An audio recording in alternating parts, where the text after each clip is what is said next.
ਦਰਸ਼ਕੋ break ਤੋਂ ਬਾਅਦ ਤੁਹਾਡਾ ਸਵਾਗਤ ਹੈ ਜੀ। ਰਰਸਾ ਐਂਡ ਵਾਲੇ ਸੈਕਸ਼ਨ ਵਿੱਚ ਸਾਡੇ ਦਰਸ਼ਕਾਂ ਦੱਸੋ ਅੱਜ ਦੇ ਦਿਨ ਦੀ ਸਿੱਖ ਹਿਸਟਰੀ ਐਂਡ ਵਰਲਡ ਹਿਸਟਰੀ ਵਿੱਚ ਕੀ ਅਹਿਮੀਅਤ ਹੈ। ਸਿੱਖ ਇਤਿਹਾਸ ਦੇ ਹਵਾਲੇ ਨਾਲ 1754 ਚ ਅੱਜ ਦੇ ਦਿਨ ਸਰਬੱਤ ਖਾਲਸਾ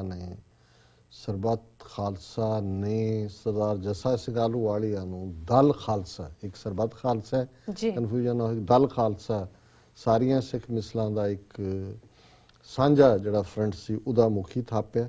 ਔਰ ਇਸੇ ਹੀ ਫਿਰ ਦਲ ਖਾਲਸਾ ਨੇ ਪੰਜਾਬ ਦੇ ਲੋਕਾਂ ਨੂੰ ਬਹੁਤ ਵੱਡੇ ਹਿੱਸੇ 'ਚ ਇੱਕ ਰਾਖੀ ਸਿਸਟਮ ਐਸਟੈਬਲਿਸ਼ ਕੀਤਾ। ਰਾਖੀ ਸੀ ਕਿ ਤੁਸੀਂ ਸਾਨੂੰ ਇੰਨਾ ਟੈਕਸ ਦਿਓ ਤੇ ਅਸੀਂ ਤੁਹਾਨੂੰ ਪ੍ਰੋਟੈਕਸ਼ਨ ਦੇਵਾਂਗੇ ਕਿਸੇ ਵੀ ਲੁੱਟ ਖੋਹ ਤੋਂ ਜਾਂ ਕਿਸੇ ਵੀ ਹਮਲੇ ਤੋਂ। ਜੀ 1761 ਦੇ ਦਿਨ ਅੱਜ ਦੇ ਦਿਨ 2200 ਦੇ ਕਰੀਬ ਹਿੰਦੂ ਕੁੜੀਆਂ ਜਿਨ੍ਹਾਂ ਨੂੰ ਅਹਿਮਦ ਸ਼ਾਹ ਅਬਦਾਲੀ ਆਪਣੇ ਹਮਲੇ ਵੇਲੇ ਬੰਦੀ ਬਣਾ ਕੇ ਲਿਜਾ ਰਿਹਾ ਸੀ, ਉਹਨਾਂ ਨੂੰ ਸਿੱਖਾਂ ਨੇ ਜਿਹੜਾ ਹਮਲਾ ਕਰਕੇ ਅਬਦਾਲੀ ਦੀ ਉਸ ਵਾਪਸ ਜਾਂਦੀ ਫੌਜ ਦੇ ਉੱਤੇ ਛਡਾਇਆ ਔਰ ਉਹਨਾਂ ਨੂੰ ਘਰੋਂ ਘਰੀ ਪਹੁੰਚਾਇਆ। ਉਹਦੇ 'ਚੋਂ ਹੀ ਅਸੀਂ ਪੰਜਾਬ ਦੀਆਂ ਲੋਕ ਬੋਲੀਆਂ 'ਚ ਮੋੜੀ ਬਾਬਾ, ਕੱਛ ਵਾਲਿਆ, ਰੰਨ ਜਾਂਦੀ, ਬਸਰੇ ਨੂੰ ਇਹੋ ਜਿਹੀਆਂ ਬੋਲੀਆਂ ਦੀ ਗੱਲ ਕਰਦੇ ਜੀ। 1762 ਦੇ ਵਿੱਚ ਹੀ ਅਬਦਾਲੀ ਨੇ ਦਰਬਾਰ ਸਾਹਿਬ ਤੇ ਫਿਰ ਉਸੇ ਗੁੱਸੇ 'ਚ ਵੀ ਹਮਲਾ ਕੀਤਾ ਕਿ ਵੀ ਇਹਦੇ ਲੁੱਟ ਲੈਂਦੇ ਨੇ ਜਾਂ ਉਹ ਗੁਲਾਮਾਂ ਨੂੰ ਵੀ ਛਡਾਇਆ ਔਰ ਉਹਦੇ 'ਚ ਹਮਲੇ ਵੇੜੇ ਬਾਰੂਦ ਦੇ ਨਾਲ ਉਡਾਇਆ। ਔਰ ਇਹ ਸਾਡੀ ਰਵਾਇਤ 'ਚ ਹੈ ਕਿ ਇੱਕ ਇੱਟ ਉੱਡ ਕੇ ਅਬਦਾਲੀ ਦੇ ਨੱਕ ਤੇ ਵੱਜੀ, ਜਿਹਦੇ ਨਾਲ ਉਹਨੂੰ ਜਿਹੜਾ ਉਹ ਨਾਸੂਰ ਹੋਇਆ ਜਾਂ ਕੈਂਸਰ ਹੋਇਆ, ਉਹਦੇ ਨਾਲ ਹੀ ਉਹਦੀ ਕੁਝ ਸਾਲਾਂ ਬਾਅਦ ਮੌਤ ਹੋਈ। 1763 ਚ ਅੱਜ ਦੇ ਦਿਨ ਹੀ ਕਸੂਰ ਦੇ ਇੱਕ ਬ੍ਰਾਹਮਣ ਨੇ ਆ ਕੇ ਫਰਿਆਦ ਕੀਤੀ ਅਕਾਲ ਤਖਤ ਤੇ ਕਿ ਮੇਰੀ ਬ੍ਰਾਹਮਣੀ ਨੂੰ ਕਸੂਰ ਦਾ ਹਾਕਮ ਉਸਮਾਨ ਖਾਨ ਲੈ ਗਿਆ। ਸੋ ਸਿੱਖਾਂ ਨੇ ਆਪਣਾ ਪ੍ਰਸ਼ਾਦਾ ਪਾਣੀ ਛਕਣਾ ਵੀ ਉੱਥੇ ਹੀ ਛੱਡਿਆ। ਹਜ਼ਾਰਾਂ ਸਿੱਖਾਂ ਨੇ ਅਟੈਕ ਕੀਤਾ, ਸੈਂਕੜਿਆਂ ਸ਼ਹੀਦ ਹੋਏ ਤੇ ਉਸ ਪੰਡਤ ਦੀ ਪੰਡਤਾਣੀ ਵਾਪਸ ਲਿਆ ਕੇ ਉਹਦੇ ਹਵਾਲੇ ਕੀਤੀ। ਇਹ ਸਿੱਖ ਕਰੈਕਟਰ ਹੈ ਜੀ।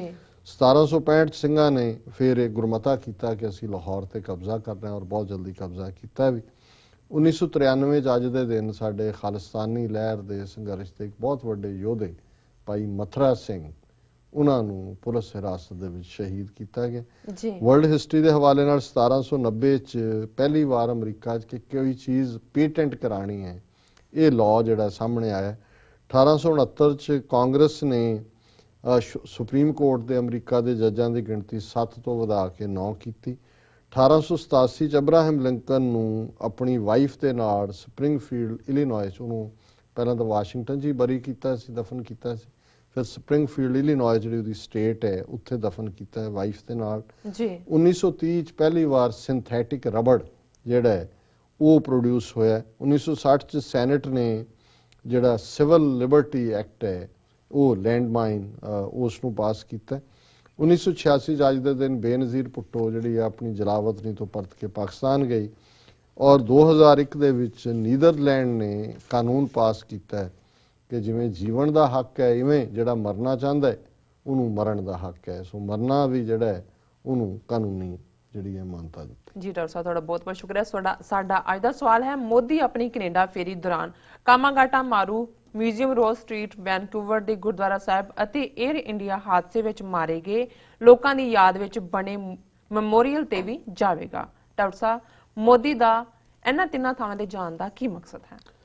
ਦੇਖੋ, ਮੈਂ ਪਹਿਲਾਂ ਅੱਜ ਦੀ ਖਬਰ ਹੀ ਜਿਹੜੀ ਦੇਖ ਰਿਹਾ ਕਿ ਵੀ ਸਿੱਖਸ ਫਾਰ ਜਸਟਿਸ ਨੇ ਕੈਨੇਡਾ ਦੇ ਅਟਾਰਨੀ ਜਨਰਲ ਨੂੰ ਜਿਹੜਾ ਕ੍ਰਿਮੀਨਲ ਪ੍ਰੋਸੀਡਿੰਗਸ ਦੇ ਲਈ ਇੰਡੀਅਨ ਪ੍ਰਾਈਮ ਮਿਨਿਸਟਰ ਮੋਦੀ ਦੇ ਖਿਲਾਫ ਪੈਟੀਸ਼ਨ ਦਿੱਤੀ ਹੈ ਔਰ ਇਹ ਬੜੇ ਲਾਇਕ ਵਕੀਲਾਂ ਵੱਲੋਂ ਤਿਆਰ ਕੀਤੀ ਗਈ ਪੈਟੀਸ਼ਨ ਹੈ ਔਰ ਇਸ ਦੇ ਵਿੱਚ ਉਹਨਾਂ ਨੇ ਮੋਦੀ ਦਾ 16 ਪੇਜ ਦਾ ਇਹ memorandum of law drafted by lawyers Marylis Edworth and Louis Century asked the Attorney General to bring charges against Modi for allegedly counseling genocide in violation of War Crimes and Crimes Against Humanity Act। कि भी इसे Canada च पाबंदी सी मोदी ते और इन्हें heinous crime कीते ने और इहदे खिलाफ जिहड़ा है वॉर क्राइम्स दे थल्ले कीता जाए। असीं समझदे हां भी सिक्स फॉर जस्टिस ने एज ऑलवेज एन मौके दे उत्ते पूरा एक ज़बरदस्त पैंतड़ा कढ़िया। इस तो इलावा उन्होंने पटीशन भी जिहड़ी है वो इन्हां दिनां च देनी है हारपर नूं, मेरा ख्याल शायद दे दित्ती होएगी जां अजकल च देण वाले होणगे। और ये जिहड़ी उहदी विजिट तुसीं पुछिआ कि भी उन्हें क्यों कामागाटा मारू पहला पंजाब असैंबली तो पास करवाया, ग्राउंड तैयार कर ली, रॉस स्ट्रीट वैनकूवर और मंदिर भी जाना है सरी दे और नाल कनेडा दे प्राइम मिनिस्टर नूं भी लैके जाना है। ये दस्सण दे लई कि सिख तां मेरे बड़े हमायती ने जी ਔਰ ਇਹਦੇ ਲਈ ਪਹਿਲਾਂ ਦਰਬਾਰ ਸਾਹਿਬ ਦੀ ਵਿਜ਼ਿਟ ਨੂੰ ਵੀ ਕੀਤਾ। ਔਰ ਜਿਹੜਾ ਖਤਰਨਾਕ ਪਾਰਟ ਹੈ ਉਹ 에ਅਰ ਇੰਡੀਆ ਦੇ ਜਿਹੜਾ ਸੋ ਕਾਲਡ ਮੈਮੋਰੀਅਲ ਤੇ, ਤਾਂ ਕਿ ਜਦੋਂ ਮੋਦੀ ਦਾ ਜ਼ਿਕਰ ਹੋ ਰਿਹਾ ਹੋਏਗਾ ਕਿ ਭਾਈ ਇਹ ਤਾਂ ਦਹਿਸ਼ਤਗਰਦ ਹੈ, ਇਹਨੇ ਆਹ ਕੀਤਾ, ਸਰਕਾਰੀ ਅੱਤਵਾਦ ਕੀਤਾ, ਤੇ ਉੱਥੇ ਜਾ ਕੇ ਇਹ ਦੱਸਣਾ ਚਾਹੁੰਦਾ ਦੇਖੋ ਜੀ ਇਹ ਜਿਹੜੇ 332 ਬੰਦੇ ਮਰੇ ਤਾਂ ਸਿੱਖ ਦਹਿਸ਼ਤਗਰਦ, ਕਿਉਂਕਿ ਮੀਡੀਆ ਆਟੋਮੈਟਿਕਲੀ ਕਵਰ ਕਰੇਗਾ ਇਹ ਮੈਮੋਰੀਅਲ ਕੀ ਹੈ ਜੀ, ਇਹਦੇ ਕਿਉਂ ਬਣਿਆ, ਕਿਹਨੇ ਕੀਤਾ। ਉਹ ਆਲਰੇਡੀ ਕਿਉਂਕਿ ਰਾਹ ਦਾ ਅਸੀਂ ਜ਼ਿਕਰ ਕਰਕੇ ਹਟੇ ਹਾਂ, ਕੰਮ ਇਹਨਾਂ ਦਾ। ਸੋ ਇਹ ਇਹਨਾਂ ਦਾ ਇੱਕ ਪਾਸੇ ਸਿੱਖਾਂ ਨੂੰ ਵੂ ਕਰਨ ਦੇ ਲਈ ਗੁਰਦੁਆਰਾ ਚੁਣ ਲਿਆ ਰੌਸ ਸਟਰੀਟ, ਔਰ ਦੂਜੇ ਪਾਸੇ ਇਹ ਕੀਤਾ। ਔਰ ਸਿੱਖ ਜਿਨ੍ਹਾਂ ਨੂੰ ਅਸੀਂ ਸਮਝਦੇ ਹਾਂ ਵੀ ਬਾਹਰ ਨਿਕਲ ਰਹੇ ਨੇ, ਪ੍ਰੋਟੈਸਟ ਵੀ ਕਰਨਗੇ, ਹਰ ਥਾਂ ਤੇ ਪ੍ਰੋਟੈਸਟ ਹੋਏਗਾ, ਸਰੀ ਮੰਦਰ ਦੇ ਬਾਹਰ ਵੀ, ਵੈਨਕੂਵਰ ਦੀ ਗੁਰਦੁਆਰਾ ਵਿਜ਼ਿਟ ਵੀ, ਔਰ ਟੋਰਾਂਟੋ ਦੇ ਵੀ, ਉਹ ਸਾਰੇ ਦੇ। ਸੋ ਇਸ ਬਾਰੇ ਅਸੀਂ ਵੀ ਜ਼ੋਰਦਾਰ ਅਪੀਲ ਕਰਾਂਗੇ ਕਿ ਵੱਡੀ ਗਿਣਤੀ ਦੇ ਵਿੱਚ ਸਿੱਖ ਸੰਗਤਾਂ ਇਹਨਾਂ ਪ੍ਰੋਟੈਸਟ ਦੇ ਵਿੱਚ ਸ਼ਾਮਲ ਹੋਣ। ਜੀ ਡਾਕਟਰ ਸਾਹਿਬ, ਹੁਣ ਸਾਡੇ ਦਰਸ਼ਕਾਂ ਦੱਸੋ ਅੱਜ ਦਾ ਵਿਚਾਰ। ਅੱਜ ਦੇ ਵਿਚਾਰ ਲਈ ਅਸੀਂ ਭਾਈ ਗੁਰਦਾਸ ਜੀ ਦੇ ਕਵਿਤ ਨੰਬਰ 80 ਨੂੰ ਚੁਣਿਆ। ਬ੍ਰਜ ਭਾਸ਼ਾ ਦੇ ਵਿੱਚ ਇਹ ਜੀ, ਚਰਨ ਕਮਲ ਕੇ ਮਹਾਤਮ ਅਗਾਧ ਬੋਧ, ਅਤ ਅਸਚਰਜ ਮੈਂ ਨਮੋ ਨਮੋ ਨਮ ਹੈ, ਕੋਮਲ ਕੋਮਲਤਾ ਔ ਸੀਤਲ ਸੀਤਲਤਾ ਕੈ, ਬਾਸਨਾ ਸੁਬਾਸ ਤਾਸ ਦੁਤੀਆ ਨ ਸਮ ਹੈ, ਸਹਿਜ ਸਮਾਦ ਨਿਜ ਆਸਨ ਸਿੰਘਾਸਨ, स्वाद बिस्माद रस गमत अगम है, रूप कै अनूप रूप मन मनसा बकत, अकथ कथा विनोद बिस्म बिस्म है।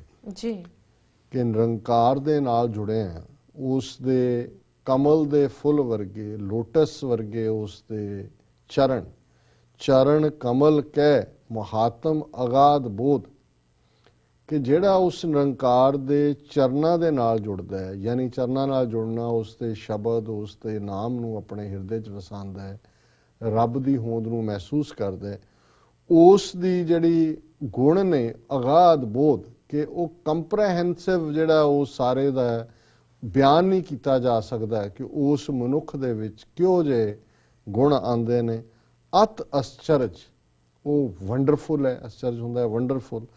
ਮੈਂ ਨਮੋ ਨਮੋ ਨਮ ਹੈ, ਉਸ ਅਸਚਰਜ ਸਤਿਗੁਰੂ ਨੂੰ ਮੈਂ ਬਾਰ-ਬਾਰ ਝੁਕ ਕੇ, ਨਮੋ ਨਮੋ ਹੁੰਦਾ ਹੈ ਸੈਲੂਟੇਸ਼ਨ, ਮੈਂ ਨਮਸਕਾਰ ਕਰਦਾ ਹਾਂ, ਉਸ ਦੇ ਅੱਗੇ ਸਿਰ ਝੁਕਾਉਂਦਾ ਹਾਂ। ਕੋਮਲ ਕੋਮਲਤਾ ਔਰ ਸੀਤਲ ਸੀਤਲਤਾ ਕੇ, ਜਿਹੜਾ ਉਸ ਵਾਹਿਗੁਰੂ ਦੇ ਨਾਲ ਜੁੜਦਾ ਹੈ ਉਸ ਦੇ ਵਿੱਚ ਕੋਮਲਤਾ ਆਉਂਦੀ ਹੈ, ਉਹਦੇ ਸੁਭਾਅ 'ਚ ਟੈਂਡਰਨੈਸ ਆਉਂਦੀ ਹੈ, ਉਸ ਦੇ ਅੰਦਰ ਸੀਤਲਤਾ ਆਉਂਦੀ ਹੈ। ਜਿਵੇਂ ਅਮਰੀਕਨ ਨਿਆਣੇ ਕਹਿੰਦਾ ਹੀ ਇਜ਼ ਕੂਲ, ਹੁਣ ਕੂਲ ਜਿਹੜਾ ਇਹਨਾਂ ਦਾ ਨਵਾਂ ਸਲੈਂਗ ਹੈ, ਪਰ ਸੀਤਲ ਸੀਤਲਤਾ ਉਹਦੇ ਅੰਦਰ ਇੱਕ ਠੰਡ ਪੈਂਦੀ ਹੈ। ਬਾਸਨਾ ਸੁਬਾਸ ਤਾਸ ਦੁਤੀਆ ਨਾ ਸਮ ਹੈ, ਬਾਸਨਾ ਫ੍ਰੈਗਰੈਂਸ ਨੂੰ ਕਹਿੰਦੇ ਨੇ, ਖੁਸ਼ਬੂ ਨੂੰ ਕਹਿੰਦੇ ਨੇ ਜੀ, ਸੈਂਟ ਦੀ ਖੁਸ਼ਬੂ ਨਹੀਂ। ਇਹ ਵਾਹਿਗੁਰੂ ਦੇ ਨਾਮ ਨਾਲ ਜੁੜ ਕੇ ਜਿਹੜੀ ਵਾਹਿਗੁਰੂ ਦੇ ਪਿਆਰ ਦੀ ਖੁਸ਼ਬੂ ਹੈ, ਸੈਂਟ ਦੀ ਤਾਂ ਘੰਟਾ 2 ਘੰਟੇ ਰਹਿੰਦੀ ਹੈ, ਫਿਰ ਹਟ ਜਾਂਦੀ ਹੈ, ਫਿਰ ਚਿੰਗ ਚਿੰਗ ਛਿੜਕਣਾ ਪੈਂਦਾ ਜੀ। ਇਹ ਉਹ ਖੁਸ਼ਬੂ ਹੈ ਜਿਹਦੇ ਅੰਦਰ ਵਾਹਿਗੁਰੂ ਵਸਦਾ ਹੈ, ਉਸ ਦੇ ਅੰਦਰ ਇਹ ਫ੍ਰੈਗਰੈਂਸ ਹੈ ਵਾਹਿਗੁਰੂ ਦੇ ਨਾਂ ਦੀ। ਬਾਸਨਾ ਸੁਬਾਸ ਤਾਸ ਦੁਤੀਆ ਨਾ ਸਮ ਹੈ, ਦੁਨੀਆ ਦੀ ਹੋਰ ਕੋਈ ਖੁਸ਼ਬੂ ਉਸ ਵਾਹਿਗੁਰੂ ਦੇ ਪਿਆਰ ਵਾਲੇ ਸੱਜਣ ਵਿਚਲੀ ਖੁਸ਼ਬੂ ਦੇ ਨਾਲ ਮੇਲ ਨਹੀਂ ਖਾ ਸਕਦੀ। ਸਹਿਜ ਸਮਾਦ ਨਿਜ ਆਸਨ ਸਿੰਘਾਸਨ, ਜਿਹੜਾ ਉਸਦੀ ਯਾਦ ਦੇ ਵਿੱਚ ਸਹਿਜ ਦੇ ਵਿੱਚ ਰਹਿੰਦੇ ਆ, ਉਸ ਦੇ ਸਿੰਘਾਸਨ ਦੇ ਨਾਲ ਜੁੜਿਆ ਹੋਇਆ, ਮਤਲਬ ਰੱਬ ਦੇ ਨਾਲ ਜੁੜਿਆ ਹੋਇਆ। ਸਵਾਦ ਬਿਸਮਾਦ ਰਸ ਗਮਤ ਅਗਮ ਹੈ, ਕਿ ਉਸ ਦਾ ਜਿਹੜਾ ਸਵਾਦ ਹੈ ਉਸ ਦੇ ਅੰਦਰ ਨਾਮ ਦਾ, ਉਹ ਬਿਸਮਾਦ ਹੈ, ਉਹਨੂੰ ਬਿਆਨ ਨਹੀਂ ਕੀਤਾ ਜਾ ਸਕਦਾ। ਉਹ ਸੁਪਰ ਨੈਚੁਰਲ ਐਲਿਗਜ਼ਰ ਹੈ ਨਾਮ ਸਿਮਰਨ ਦਾ। ਤੇ ਅਖੀਰ 'ਚ ਉਹਨਾਂ ਨੇ ਕਿਹਾ ਰੂਪ ਕੈ ਅਨੂਪ ਰੂਪ, ਉਹ ਵਾਹਿਗੁਰੂ ਰੂਪ ਖੂਬਸੂਰਤੀ ਨੂੰ ਕਹਿੰਦੇ ਨੇ, ਤੇ ਅਨੂਪ ਹੁੰਦਾ ਹੈ ਐਗਜ਼ੈਂਪਲਰੀ ਬਿਊਟੀ, ਕਿ ਉਸ ਨਿਰੰਕਾਰ ਦੀ ਖੂਬਸੂਰਤੀ ਦੇ ਨਾਲ ਕੋਈ ਖੂਬਸੂਰਤ ਚੀਜ਼ ਰਲ ਨਹੀਂ ਸਕਦੀ। ਉਹ ਐਗਜ਼ੈਂਪਲਰੀ ਜਿਹੜੀ ਹੈ ਉਹਦੇ 'ਚ ਬਿਊਟੀ ਹੈ। ਮਨ ਮਨਸਾ ਬਕਤ, ਕਿ ਜਿਹੜੀਆਂ ਉਸ ਦੇ ਗੁਣ ਗਾਉਂਦੇ ਆ, ਸਾਡੀਆਂ ਮਨ ਦੀਆਂ ਫੈਕਲਟੀਜ਼ ਵੀ ਨੇ ਉਹ ਵੀ ਥੱਕ ਜਾਣਗੀਆਂ ਜੇ ਅਸੀਂ ਉਸ ਰੱਬ ਦੇ ਗੁਣ ਗਾਈਏ। ਅਕਥ ਕਥਾ ਇਨਡੈਸਕ੍ਰਿਬੇਬਲ, ਕਿ ਉਸ ਦੀ ਜਿਹੜੀ ਕਥਨ ਹੈ ਉਸ ਦੇ ਗੁਣਾਂ ਦਾ, ਉਹਨੂੰ ਬਿਆਨਿਆ ਨਹੀਂ ਜਾ ਸਕਦਾ। ਵਿਨੋਦ ਬਿਸਮ ਹੈ, ਬਿਸਮ ਹੈ, ਉਹ ਇੱਕ ਬਿਸਮ ਹੈ, ਵੰਡਰਫੁਲ ਐਸਟੋਨਿਸ਼ਿੰਗ, ਜਿਸ ਨੂੰ ਬਿਆਨ ਨਹੀਂ ਕੀਤਾ ਜਾ ਸਕਦਾ। ਸੋ ਇਹ ਨਿਰੰਕਾਰ ਤੇ ਨਿਰੰਕਾਰ ਨਾਲ ਜੁੜੇ ਹੋਏ ਉਸ ਮਨੁੱਖ ਜਿਹੜਾ ਹਰ ਜਨ ਐਸਾ ਚਾਹੀਏ जैसा हर ही जी। होए वर्गा वापरदे उस ਨੂੰ ਬਿਆਨ ਕੀਤੇ। ਜੀ ਡਾਕਟਰ ਸਾਹਿਬ ਤੁਹਾਡਾ ਬਹੁਤ ਬਹੁਤ ਧੰਨਵਾਦ, ਤੁਸੀਂ ਅੱਜ ਦਾ ਵਿਚਾਰ ਸਾਡੇ ਦਰਸ਼ਕਾਂ ਨਾਲ ਸਾਂਝਾ ਕੀਤਾ ਹੈ। ਇਸ ਦੇ ਨਾਲ ਆਪਣੇ ਵਿਊਅਰਸ ਕੋਲ ਲੈਣੇ ਇਜਾਜ਼ਤ। ਵਿਊਅਰਸ, ਸਾਡੇ ਪ੍ਰੋਗਰਾਮ ਦਾ ਸਮਾਂ ਇੱਥੇ ਸਮਾਪਤ ਹੁੰਦਾ ਹੈ। ਤੁਸੀਂ ਆਪਣੀ ਰਾਏ ਤੇ ਸੁਝਾਅ ਸਾਨੂੰ ਭੇਜਣਾ ਨਾ ਭੁੱਲਣਾ ਸਾਡੇ ਇਸ ਪਤੇ ਤੇ SOS@tv84.tv ਤੇ। ਅਸੀਂ ਆਪਣਾ ਪ੍ਰੋਗਰਾਮ ਲੈ ਕੇ ਫਿਰ ਦੁਬਾਰਾ ਤੁਹਾਡੇ ਰੂਬਰੂ ਹੋਵਾਂਗੇ। ਤਦ ਤੱਕ ਲਈ ਮੈਨੂੰ ਤੇ ਆਪਣੇ ਡਾਕਟਰ ਨੂੰ ਆਗਿਆ ਦਿਓ ਤੇ ਬੁਲਾ ਦਿਓ ਫਤਿਹ। ਵਾਹਿਗੁਰੂ ਜੀ ਕਾ ਖਾਲਸਾ, ਵਾਹਿਗੁਰੂ ਜੀ ਕੀ ਫਤਿਹ।